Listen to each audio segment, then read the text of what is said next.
जय हिंद दोस्तों। आपका स्वागत है। उम्मीद करता हूं आप सब लोग स्वस्थ होंगे, व्यस्त होंगे और निश्चित रूप से मस्त तो होंगे ही। आज के लाइव का विषय है जान भी, जहान भी और विश्व विजेता हिंदुस्तान भी। इससे पहले कि हम लाइव शुरू करें, आप सब साथियों से निवेदन है कि वे जुड़ें। सत्यप्रकाश सिसोदिया जी, आपका स्वागत है। क्या मेरी आवाज़ स्पष्ट सुन पा रहे हैं?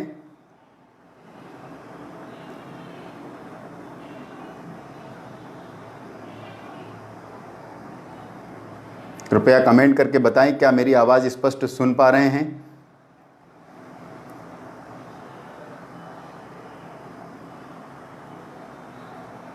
जय हिंद राहुल पटेल जी, कमल राठौर जी स्वागत है। वैभव, आपका भी स्वागत है। बस हम आज के विषय पर बात करना शुरू करते हैं।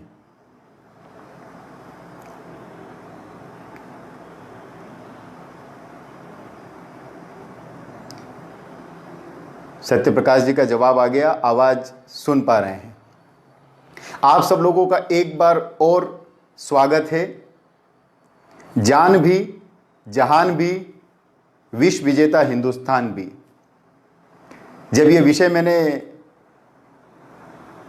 एक पत्रकार मित्र से चर्चा की इस बात को लेकर के कि आज हम इस पर बात करेंगे, तो उसने एक के बाद एक सवाल दागना शुरू किए। उसने कहा, आप जानते हैं पिछले 1.5 महीने में भारत की अर्थव्यवस्था की हालत नेस्त नाबूद हो चुकी है। 18 लाख करोड़ रुपए का नुकसान हो गया। कोरोना के 70,000 से ज्यादा मामले पूरे देश भर में, जो बढ़ते ही जा रहे हैं लगातार। एक तरफ कश्मीर में पाक प्रायोजित आतंकवादियों से, जिहादियों से लोहा लेते हुए, संघर्ष करते हुए हमारे सैनिक शहीद हो रहे हैं। दूसरी तरफ पिछले शनिवार को सिक्किम की सीमाओं पर चीन की सेना ने घुसपैठ करने की कोशिश की।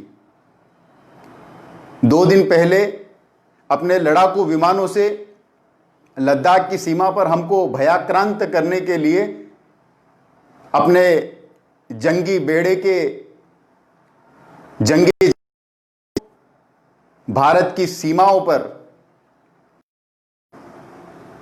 उसे भयभीत करने के लिए उड़ाने लगा। इन परिस्थितियों में भी आप कहते हैं जान भी, जहान भी और विश्व विजेता हिंदुस्तान भी। यह कैसे संभव है? सवाल उसके बहुत ही स्वाभाविक थे, और यह सवाल केवल किसी एक व्यक्ति के दिमाग में नहीं, तो हजारों हजार लोगों के मन मस्तिष्क में है। 18 लाख करोड़ रुपए का नुकसान अर्थव्यवस्था को पिछले 1.5 महीने में। निश्चित रूप से इस बात को अस्वीकार नहीं किया जा सकता, लेकिन जब किसी देश के सामने कोई ऐसा संकट खड़ा हो जहां पर उसको जन और धन में से किसी एक को चुनने की स्थिति बने, तो उसको क्या करना चाहिए? कम से कम भारत जैसे जीवन मूल्यों के, जो मानवता के जीवन मूल्यों को जीने वाला राष्ट्र है, वो तो हमेशा धन से पहले जन को ही चुनेगा। और ऐसे जन, भारत के एक एक नागरिक, जो गुरु गोविंद सिंह जी के कहे अनुसार एक एक नागरिक 1.25 लाख के बराबर, 1.25 लाख से एक लड़ाऊं। एक तरफ दुनिया के अन्य देशों के नागरिक, एक तरफ भारत के नागरिक, एक खालसा 1.25 लाख लोगों के बराबर, एक जान की कीमत दुनिया के 1.25 लाख लोगों के जान की कीमत के बराबर की कीमत रखने वाले जिस देश के नागरिक हो, वो धन को कभी स्वीकार नहीं कर सकता। उसकी प्राथमिकता जन को बचाना होगी। और हमने जन को बचाने के लिए आगे बढ़ने का निर्णय किया। जब देश पर संकट होता है तो लोग कहते हैं कि नेतृत्व की परीक्षा होती है। हमारा मानना है कि क्यों सिर्फ नेतृत्व, जब देश संकट में होता है तो देश के एक एक नागरिक की परीक्षा होती है। आज उस परीक्षा काल में, इस संकट काल में हिंदुस्तान ने जिस एकजुटता का परिचय दिया, हमें परवाह नहीं 18 लाख करोड़ रुपए के नुकसान की, हमें परवाह है हिंदुस्तान की एक एक जान की। एक एक जान की कीमत हमारे लिए बेश की है, लाखों लाख करोड़ रुपए से उसकी तुलना नहीं की जा सकती। और इसलिए पिछले 50 दिनों से लॉकडाउन में हिंदुस्तान के प्रत्येक घर में रहने वाले प्रत्येक नागरिक ने, कुछ इक्का दुक्का उदाहरणों को छोड़ दिया जाए तो हिंदुस्तान 140 करोड़ के इस देश ने अपने नेतृत्व के साथ कंधे से कंधा मिलाकर प्रत्येक नागरिक ने अपने राष्ट्रीय कर्तव्य का निर्वहन किया। संकट काल के समय पे वह घर में बैठ करके उसने परिचय दिया शांति का। एक तरफ हम शांति और धैर्य का परिचय दे रहे हैं, तो दूसरी तरफ हमारी सेनाएं शौर्य का परिचय दे रही है। जब पूरी दुनिया कोरोना जूझ रही है, उस दौरान भी मानवता के हत्यारे जिहादी अपनी हरकतों से, यह अलग बात है कि उनका अपना भिखारी देश स्वयं इस संकट से कैसे उभरेगा, उसका कोई रास्ता उनको मिल नहीं रहा है। पाकिस्तान के राष्ट्रीय मीडिया पर किस तरह से एक मौलाना बैठ करके उस देश के राष्ट्राध्यक्ष के सामने रो करके अपने गुनाहों की माफी मांग रहा था, और किस तरह से उसके आंसू बर्बादी की कहानी कह रहे थे, यह पूरी दुनिया ने देखा। दुनिया में किसी से छुपा हुआ नहीं है। लेकिन उसके बावजूद भी कश्मीर में घात लगा के ऊपर हमला करने से पाकिस्तान के प्रायोजित और प्रशिक्षित आतंकवादी ये बाज नहीं आ रहे। हमको हमेशा सोचना चाहिए, और हमने ये देखा है कि हमारी सेनाएं किसी भी निर्दोष नागरिक की जान बचाने के लिए अपनी जान दांव पर लगा देती है। आमने सामने की लड़ाई में तो हमने 4 बार इसको हराया। पीठ पर खंजर घोंपना, जिनके जीवन के संस्कार और जीवन मूल्य हो, वो हमेशा यही काम करते आए हैं, पीठ में खंजर घोंपने का। जम्मू कश्मीर के नागरिकों को अगवा करने की बात जब हमारे सेना के अधिकारियों को पता चली, तो वो उनको छुड़ाने के लिए वो चाहते तो पूरे बिल्डिंग को, पूरे भवन को ध्वस्त कर सकते थे, रॉकेट लॉन्चर डाल करके, जिसमें वहां के कुछ निर्दोष नागरिक वो भी मारे जाते। लेकिन एक भी सैनिक की शहादत के बगैर नायकू मारा जाता। लेकिन हमारे सैनिक हमेशा इस सिद्धांत का पालन करते हैं कि चाहे हमारी 10 सैनिकों की जान क्यों ना चली जाए, लेकिन एक भी निर्दोष की जान नहीं जाना चाहिए। और इसके कारण घात लगाकर उनके ऊपर षड्यंत्र पूर्वक साजिश के तहत हमला किया गया, और उस हमले के कारण हमने हमारे 8 बांके नौजवान बलिदानियों को खो दिया। पीठ पर खंजर घोंपा गया, और उसके कारण हमारी शहादत हुई। लेकिन याद रखें, शहादत का बदला ये 48 घंटों में ले लिया गया। न केवल शहादत का बदला लिया गया, बल्कि हिजबुल मुजाहिदीन के कमांडर नायकू को दी गई कि जिसमें उसको कब्रिस्तान तक नसीब नहीं हुआ। ये संदेश था हमारी तरफ से। और जब से हमने गिलगिट बाल्टिस्तान और बलूचिस्तान के मौसम को भारत के मौसम के साथ बताने का काम शुरू किया है, तब से चीन का मौसम बिगड़ गया है। वन बेल्ट वन रोड अपना बड़ा आर्थिक प्रगति का महत्वाकांक्षी मॉडल पाकिस्तान के कब्जे वाले कश्मीर और बलूचिस्तान के लोगों के साथ अन्याय करके वो एक व्यावसायिक उपक्रम खड़ा करने की कोशिश पाकिस्तान को खरीद करके कर रहा है। और पाकिस्तान चीन के फेंके हुए कुछ टुकड़ों पर पल करके हमारे बलूचिस्तान, गिलगिट और बाल्टिस्तान के भाइयों के साथ जिस तरह से उनके मानवीय अधिकारों की हत्या कर रहा है, पाकिस्तान को अपनी मौत, पाकिस्तान की सेना को, वहां के जिहादियों को किस तरह से अपनी हार और अपनी मौत साफ दिखाई है, ये 4 दिन पहले आए हुए एक वीडियो में सैयद यूसुफ हिजबुल मुजाहिदीन के तथाकथित सरगना कमांडर सैयद सलाहुद्दीन के एक भाषण के टेप से हमको स्पष्ट पता चलती है।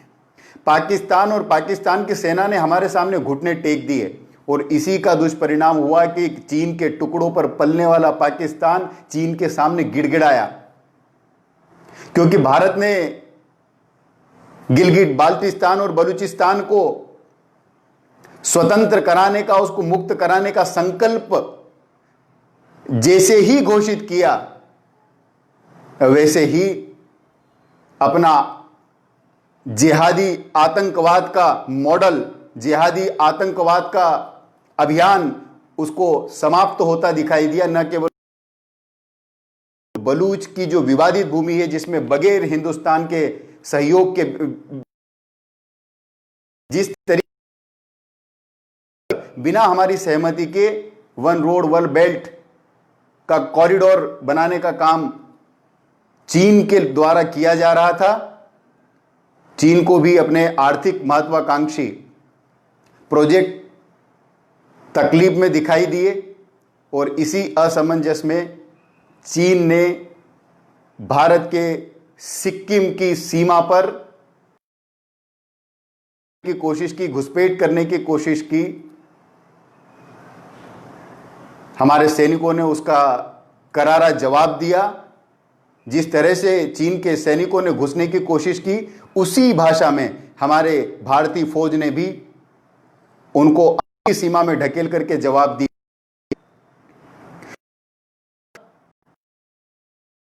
पर अपने जंगी जहाजों को उड़ाया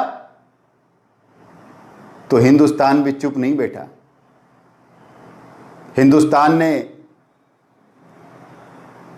सुखोई विमान उसी सीमा पर उड़ा करके अपने इरादे स्पष्ट कर दिए।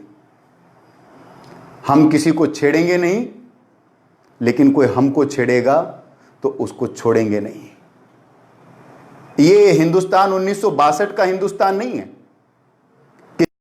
कि चुपके से आधी रात को बिना किसी सूचना के षड्यंत्र और साजिश में अचानक हमला कर दिया गया था। हम भूले नहीं है चीन से। ये जो सुखोई आज हमारे आकाश में हमारी चीन और भारत की लद्दाख सीमा पर उड़ रहे थे, इससे चीन को अब तक स्पष्ट हो गया होगा कि 1962 में जो दोयम दर्जे का षड्यंत्र तुमने हिंदुस्तान के साथ किया था और हमारी 62,000 वर्ग किलोमीटर भूमि जिस पर आज भी चीन ने कब्जा जमाया हुआ है, वो हम भूले नहीं हैं। याद रहे तो ये 62,000 वर्ग किलोमीटर भूमि, ये तुम हमारे सामने चुनौतियां हैं। चुनौती है कोरोना से निपटने की, चुनौती है जिहादी पाकिस्तान से निपटने की, चुनौती है दुनिया के आतंकवादी चीन से निपटने की। लेकिन इन चुनौतियों के बीच में हम एक उत्साह और उमंग के साथ, हमको निराश होने की जरूरत नहीं है, क्योंकि ये जो पिछले 1.5 महीने में 18 लाख करोड़ रुपए का नुकसान की भरपाई कैसे होगी, इसका चिंतन जब हम करते हैं तो हमको ध्यान में आता है कि दुनिया की सारी अर्थव्यवस्थाओं को नुकसान हो रहा है, लेकिन हिंदुस्तान को ज्यादा चिंता करने की आवश्यकता इसलिए नहीं है। में प्रचुर मात्रा में प्राकृतिक संसाधन हैं। भारत माता जिसे हम अपनी मां कहते हैं, यहां पर दुनिया के किसी भी देश की तुलना में ज्यादा प्राकृतिक संसाधन हैं और अमीर देश के गरीब लोग हैं, क्योंकि संसाधनों की कमी नहीं है। लोहा, कोयला, मैग्नीज, बॉक्साइट, तमाम प्रकार के प्राकृतिक संसाधन जिनकी विश्व बाजार में लाखों करोड़ की कीमत, कुछ पिछले 6 अनिर्णयों की स्थिति के कारण, गलत निर्णयों की स्थिति के कारण आज इतने प्रचुर मात्रा में प्राकृतिक संसाधन होने के बावजूद भी भारत की उतनी आर्थिक प्रगति नहीं हो सकी जितनी आर्थिक प्रगति, लेकिन आज भी प्रकृति का आशीर्वाद हमारे ऊपर पर्याप्त, उसके बेटों को भूखे नहीं मरने देगी। उसके अपने आंचल में, हमारे यहाँ के पहाड़ों में वो समृद्धि भारत माता ने अपने आंचल में छुपा करके हमारे लिए रखी हुई है। भारत को चिंता करने की जरूरत नहीं है। हमारे देश के पूर्व प्रधानमंत्री अटल बिहारी वाजपेयी ने एक अंतर्राष्ट्रीय मंच से कहा था कि अगर तृतीय विश्व युद्ध होगा तो उसका कारण भूमि नहीं होगी, उसका कारण वर्चस्व नहीं होगा, उसका जल होगा। तो प्रकृति की कृपा, एक विशेष कृपा हिंदुस्तान पर बरसती है। दुनिया के अन्य देशों की तुलना में बेहतरीन जलाशय, बेहतरीन नदियां हिंदुस्तान को प्राप्त हुई है। यह प्रकृति की कृपा है कि जिसके कारण से हमारे यहां की जो नदियां हैं वो पुण्य सलीला प्रवाहमान नदियां हैं। और अगर दुनिया में जल जिसके पास है उसके पास एक शक्ति है। हमारे यहां पर एक जल को देखने की दृष्टि में भी, जो पहले जल को एक संसाधन माना जाता था, आज जल को एक शक्ति माना जाता है। और इसलिए पिछले दिनों जो कुछ मौलिक परिवर्तन जिसके लिए ये देश बड़े समय से प्रतीक्षा, वो मौलिक परिवर्तन अलग अलग स्थानों पर किए गए। उसमें से एक महत्वपूर्ण परिवर्तन है, जल संसाधन मंत्रालय का नाम जल शक्ति मंत्रालय किया गया। ये जो 7 नदियां हैं, ये जो सैकड़ों नदियां हैं, उनकी उपनदियां हैं, इन उपनदियों के प्रवाहमान, पवित्र, शुद्ध रहने के कारण से विश्व के भीतर भारत की जो जल शक्ति है, वो जल शक्ति भारत की समृद्धि का एक कारण अपने भीतर समेटे हुए है। वह प्रवाह जल का प्रवाह नहीं है, वह प्रवाह हमारी समृद्धि का प्रवाह है। और कोरोना की जब हम बात करते हैं तो कोरोना के कारण नकारात्मक चीजें कितनी आई उस पर चर्चा हो सकती है, लेकिन कुछ सकारात्मक चीजें भी हुई हैं। उन सकारात्मक चीजों की तरफ अगर हम ध्यान दें तो पिछले दिनों से जो लगातार हम न्यूज चैनल के माध्यम से अलग अलग संस्थाओं के सर्वेक्षण की तरफ ध्यान डालते हैं, तो हमको ध्यान में आता है कि हमारी जो नदियां, जिनको हम पिछले 70 सालों में अपने दुर्व्यवहार के कारण औद्योगिक बिल्कुल अराजक औद्योगिक विकास के कारण, अंधाधुन औद्योगिक विकास के कारण से, दिशाहीन औद्योगिक विकास के कारण से हमने अपनी नदियों को बहुत मात्रा में दूषित किया था। करोड़ों करोड़ रुपया लगाने के बावजूद भी वह परिणाम नहीं आ पा रहे थे जो इच्छित थे, जो लक्षित थे। लेकिन वो लक्षित परिणाम इन 45 दिनों में उसके प्रारंभिक लक्षण हमको दिखने लगे। गंगा का जो जल है वो हरिद्वार के मैदानी भागों में जहां से गंगा का प्रवेश होता है वहां पर वो पीने लायक हो गया है। बनारस, कानपुर, कानपुर में जितनी मैली गंगा माता हुआ करती थी, आज वो पुण्य सलीला होकर के, पवित्र होकर के बह रही। ये स्थिति कमोबेश हर नदी की है। हमारी जितनी भी हमारे जल शक्ति के केंद्र, हमारी नदियां हैं, हमारे जलाशय हैं, वह अपेक्षाकृत पहले से शुद्ध हुए हैं। बिना हमारे प्रयास के इस कोरोना की ये उपलब्धि है। हमारा वायुमंडल ये शुद्ध हुआ है, और केवल इसके कारण से गया ही गया है ऐसा नहीं है, हमने बहुत कुछ प्राप्त भी किया है। ये जो जल शक्ति है, ये जल शक्ति विश्व में अद्वितीय स्थान हिंदुस्तान को दिलवा सकती है। हमारे प्राकृतिक प्रचुर मात्रा में उपलब्ध संसाधन,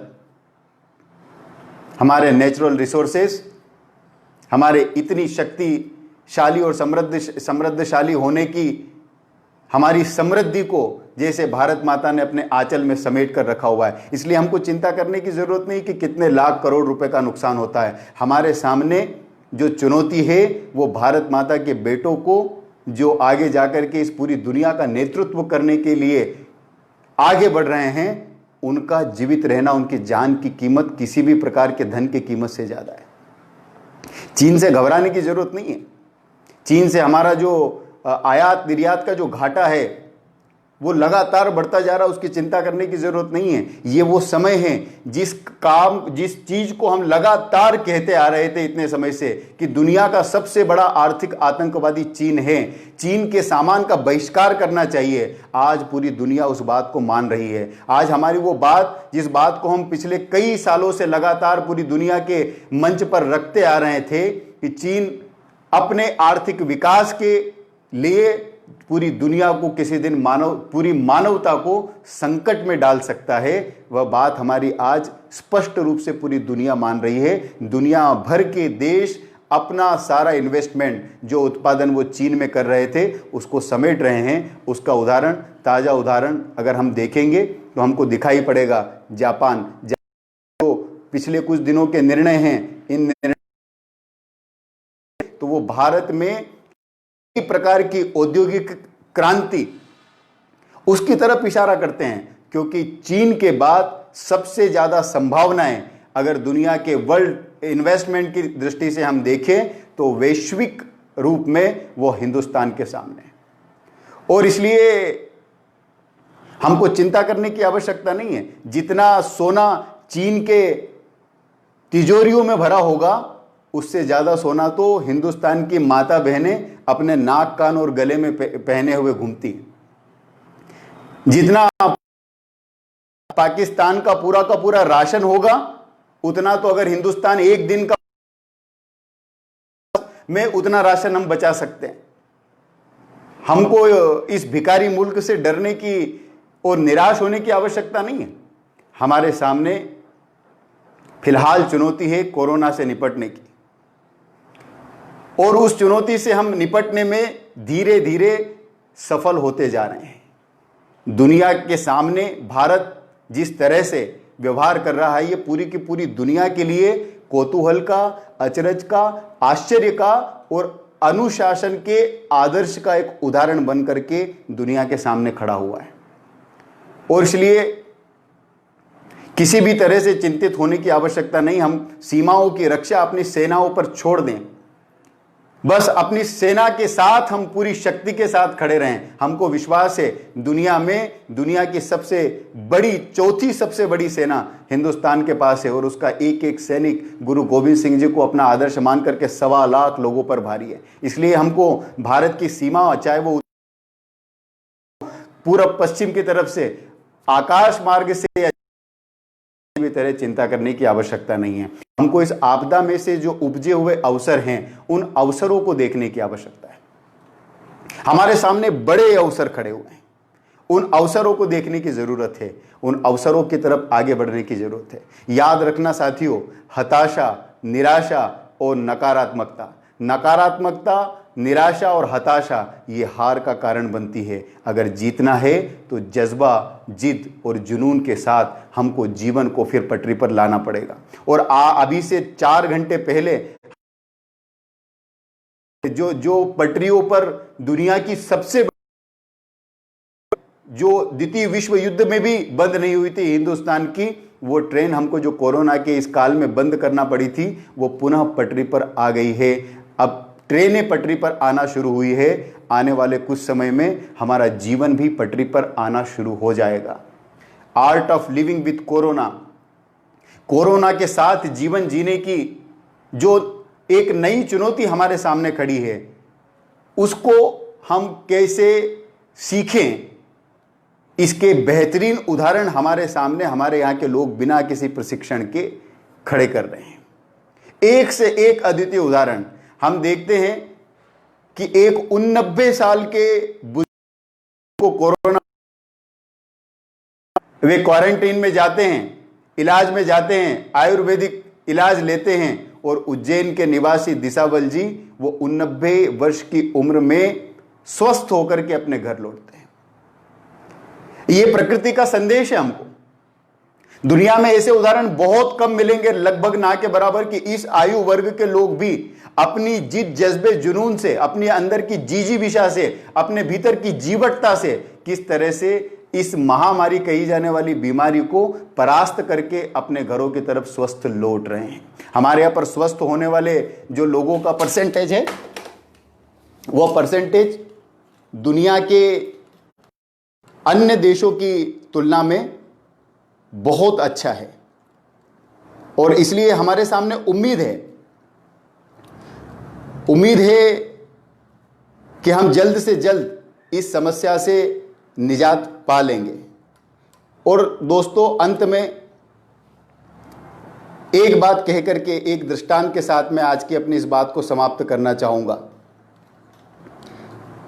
हमको ज्यादा चिंतित होने की आवश्यकता नहीं है कि हम इस समस्या से किस तरह से निजात पाएंगे। हमारे कई साथी घरों में बैठते हुए इस समय भविष्य को लेकर के, भविष्य के रहस्य को लेकर के चिंतित हैं। क्या भविष्य में हम इस समस्या से पालेंगे? निश्चित रूप से ये जो समस्या है, इस समस्या से हम जल्द ही विजय होने वाले हैं।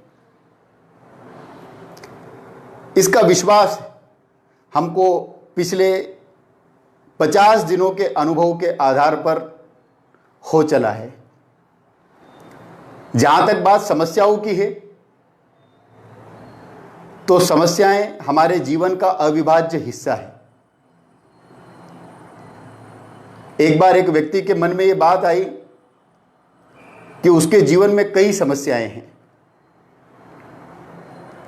उसको लगता था कि औरों के जीवन में कोई समस्या नहीं होगी। उसने अपने सबसे करीबी मित्र से बात की और उससे सवाल पूछा, क्या तुम्हारे जीवन में कोई समस्या है? उसके मित्र ने अपने जीवन की तमाम समस्याएं उसको सुनाना शुरू कर दी। फिर वो एक समूह में गया, उस समूह के लोगों से पूछा, क्या आपके जीवन में कोई समस्या है? समूह में से किसी व्यक्ति ने पूछा कि अगर होगी तो आप क्या करेंगे? उन्होंने कहा, मैं तुम्हारी जीवन की सारी समस्याओं का समाधान कर दूंगा। वो फिर सवाल पूछता है उस समूह से, 10-15 लोगों के समूह के सामने खड़ा होकर के, कि जिस भी व्यक्ति के जीवन में कोई ना कोई समस्या है वो अपना हाथ खड़ा करे। 100% लोगों ने अपना हाथ खड़ा कर दिया। वो आगे बढ़ता है, बड़े समूह के पास जाता है, एक बड़ी सभा के, हजारों की सभा के सामने जाकर के खड़ा होता है। वहां अनाउंस करता है, वहां उद्घोषणा करता है, क्या आपके जीवन में कोई समस्या है? मैं आपके जीवन की सारी समस्याएं दूर कर सकता हूं। अगर आपके जीवन में कोई समस्या है तो वो हाथ खड़ा। सारे के सारे लोगों ने अपना हाथ खड़ा कर दिया। वो और आगे बढ़ता है, वो मेलों में जाता है, बाजारों में जाता है। उस पर एक पागलपन सवार हो जाता है कि मुझे सिर्फ वो आदमी ढूंढना है कि जिसके जीवन में कोई भी समस्या नहीं है।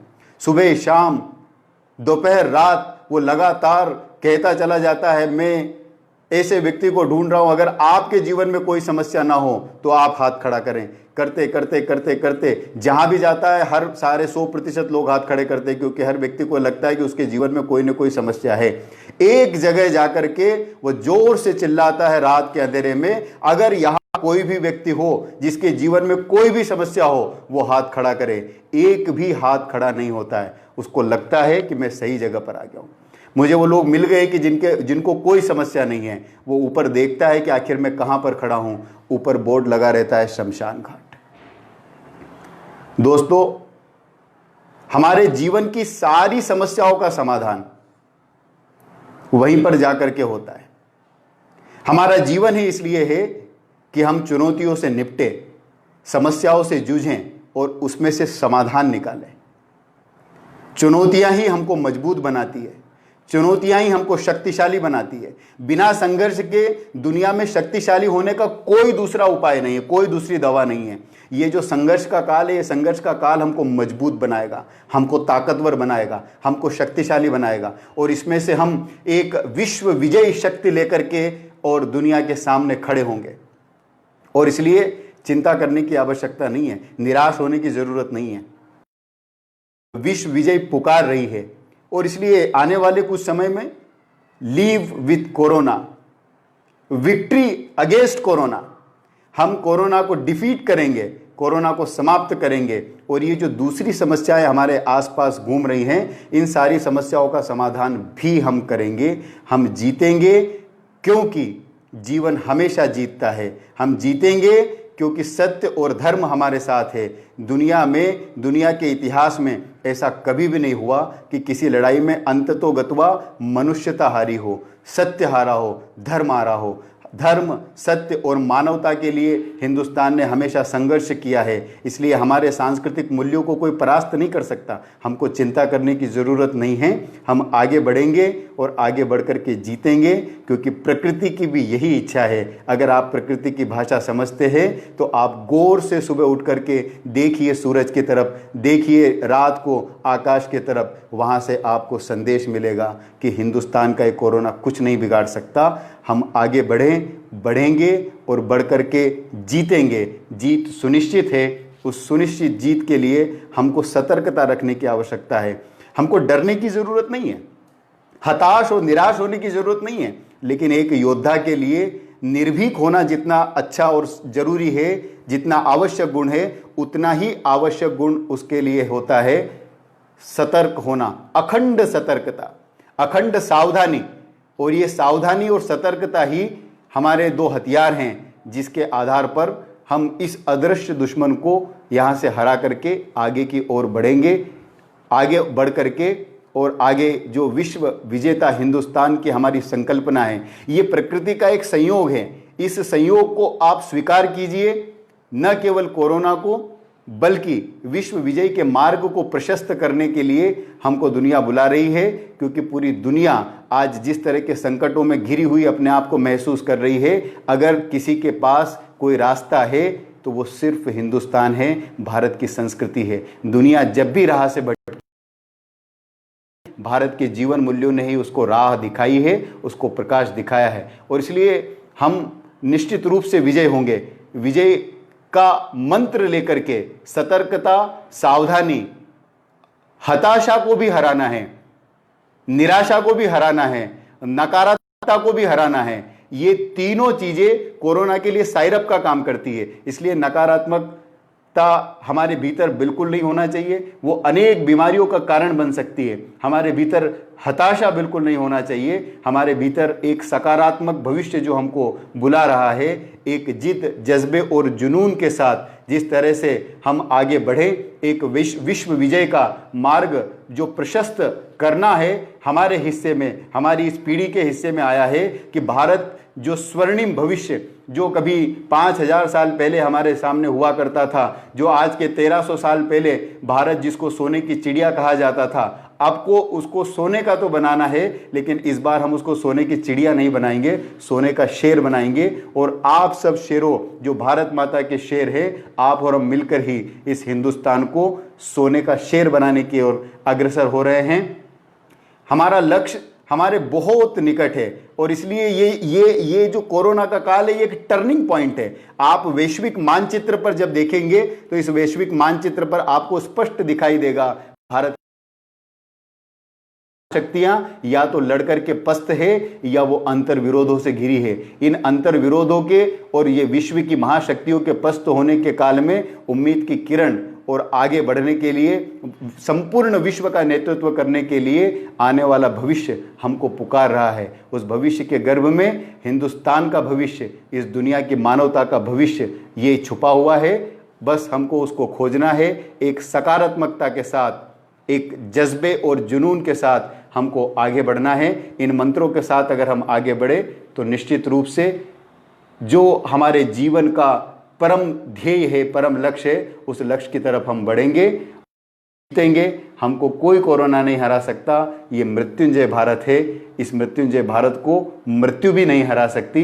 कोरोना की तो बिसात ही क्या है। इन्हीं शब्दों के साथ मैं अपनी बात को समाप्त करता हूँ। आप लोग जुड़े उसके लिए बहुत बहुत धन्यवाद। जय हिंद, वंदे मातरम।